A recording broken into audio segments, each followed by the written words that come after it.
Hello, my name is Jacob Baldwin with United Grinding North America, and today we're going to talk about cutting tools. Specifically, we're going to talk about this porting tool.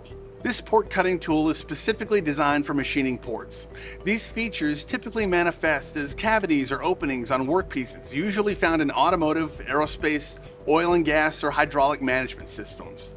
Common applications include creating ports in cylinder heads for engines, pressure containment or flow control ports in oil and gas equipment, hydraulic ports in pneumatic systems, or bolt hole machining, and several others.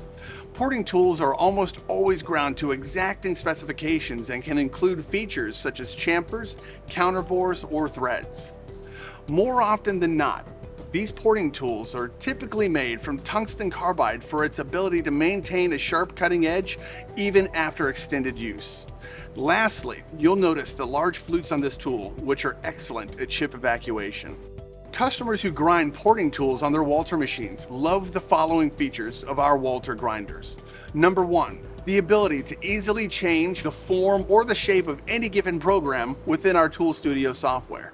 Number two, the ability to make any type of tool into a step tool, whether it's an end cutting face, a drill, a G-drill, or a reamer. WYSIWYG programming, where what you simulate is what you get in Tool Studio. And then finally, the ability to grind an entire high-performance step tool in a single clamping. Walter tool making and measuring machines excel at manufacturing some of the most complex cutting tools in the world, and we've got engineering resources to help you either design your new process or optimize your existing process. So if you've got a cutting tool project you'd like to discuss, give us a call.